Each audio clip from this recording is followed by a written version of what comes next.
Thank you so much for tuning in today. My name is Luke Cabrera, and I'm excited today to bring you a guitar lesson video based around a chord concept that I use on a regular basis in my playing. So if you're excited to freshen up your chords a little bit, then hang tight and check out this video.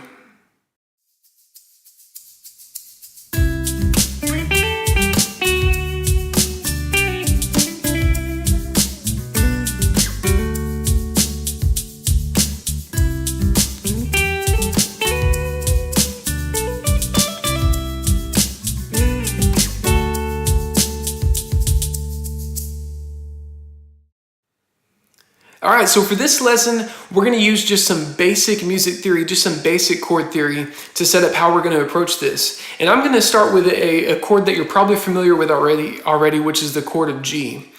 So the chord G is built off of three notes. A basic chord G is a G, B, and a D. The G being the root, the B being the third, and the D being the fifth. Now, I'm going to talk just for a second about what makes a major and a minor chord. So a major chord is where we have a natural third relative to the scale of that key. But whenever we take that third and take it down a half step, which the B in this case is the third, if we move the B to a B flat, then that's going to make the G a minor chord. So G, B flat, D would then be a minor. G, B, D would be a major G chord. So we're going to actually use that concept, and I'm going to show you when we go to the fretboard here in a second how we're going to apply that, and we're just going to make some very basic chords, and I'm actually going to refer to this as a broken chord concept because we're specifically going to use two notes in the chord. So let's take it to the fretboard and let's check it out. So I'm going to show you how to make a two-note chord using the top three strings as your root notes. So we're going to be using in this video the top E string, the A string, and the D, the top bass note strings, and we're going to use those as the roots and build these chords off of that. And the cool thing is you're only going to need to remember two formulas of doing it, and it'll make a lot of sense once we start building some chords here. So I'm going to start, we were talking about G because that's a chord that most people know, and I'm going to start on the 3rd fret, and I'm going to fret the 3rd fret on the top E string, so that's going to be a G. So I'm going to fret that, and then the formula here for making a major chord is I'm going to skip down 2 strings and up 1 fret. So I'll say that again, we're going to skip down 2 strings and up 1 fret. So I'll start on the 3rd fret on the top E, skip down 2 strings, so I'm going to skip over the A and the D, and then on the G, I'm going to go up 1 fret. So down 2 strings, up 1 fret, and that makes a major. So I have the G and the B. Now remembering the difference between a major and a minor, if I were to take that B down 1 fret, it makes a minor. So major, minor. Now the cool thing is I can take that and then I can put it into practice all the way up the fretboard. So I'm going to take the chords that I know in the key of G. We have a G, A minor, B minor, C, D, E minor, and then we could even go up to the 7, but we'll just stop at the 6 for now. So I'm going to walk that up, and using this chord concept, I'm going to slide up the frets here. So.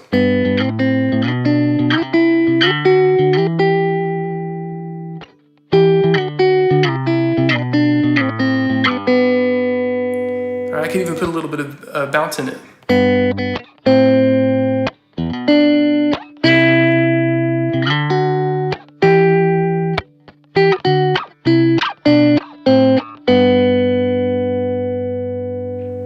All right, pretty useful, right?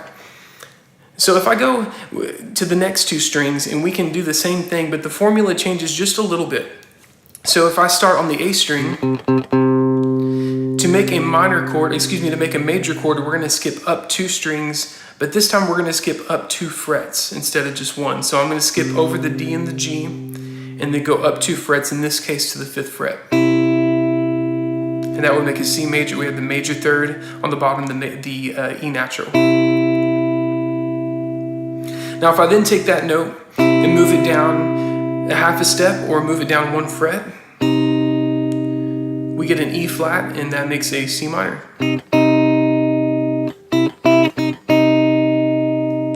Now the cool thing, whenever we're moving to the D string and using that as the root note, we don't have to relearn the formula from the A string. It's actually the same. So for example, if I play a G on the D string, which is on the 5th fret, fretting the D at the 5th fret, I'm going to skip down 2 strings and up 2 frets. and that makes a major. And if I take it down 1 fret, a minor, major, minor.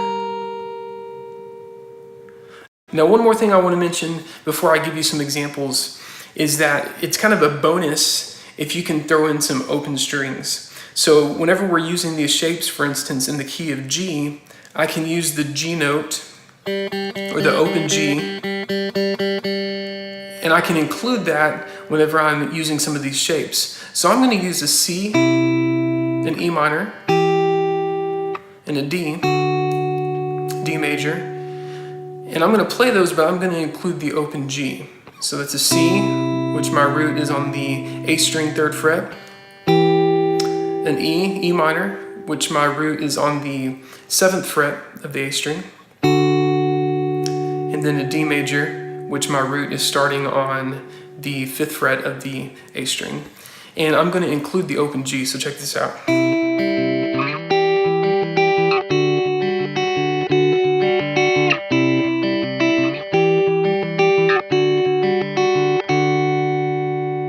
So it's just kind of a little bit of an added bonus whenever you can throw in an open string. It really kind of fills out the sound. It creates kind of a droning effect and really ties all of your chords together. So I think that's really neat.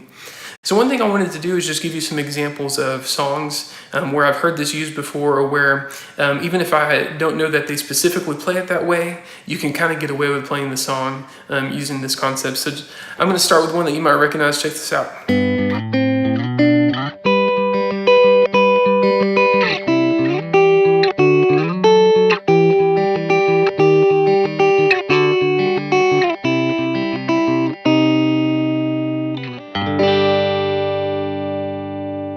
All right, so that might sound familiar to you. Another song where I've heard this, where at least it sounds a lot like this concept, is a song by James Bay called Hold Back the River. And there's this really cool kind of intro to that song. It's in the key of F, so we've been in the key of G, but in the key of F, and it sounds something like this.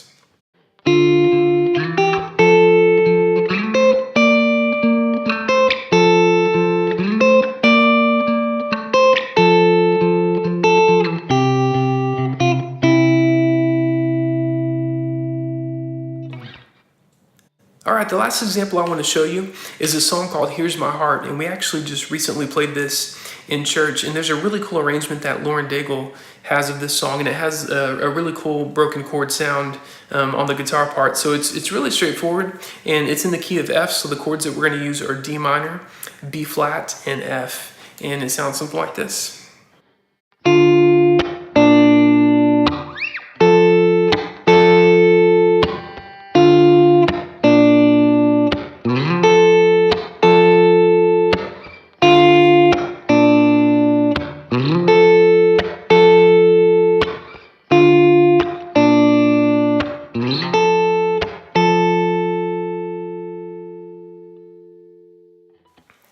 All right, so I hope you enjoyed this video today with a guitar lesson that I hope is useful for you, that helps give you kind of a fresh approach to chords, and it's really cool because it sounds fresh and kind of leaves some space for other players. So I hope you enjoy using that. Please feel free to hit the subscribe button below, and if you'd like to see more lessons like this, maybe about chord theory, about music theory, or just guitar lessons in general, I would love to hear more from you. But feel free to leave some comments, and until next time, see you later. Thanks.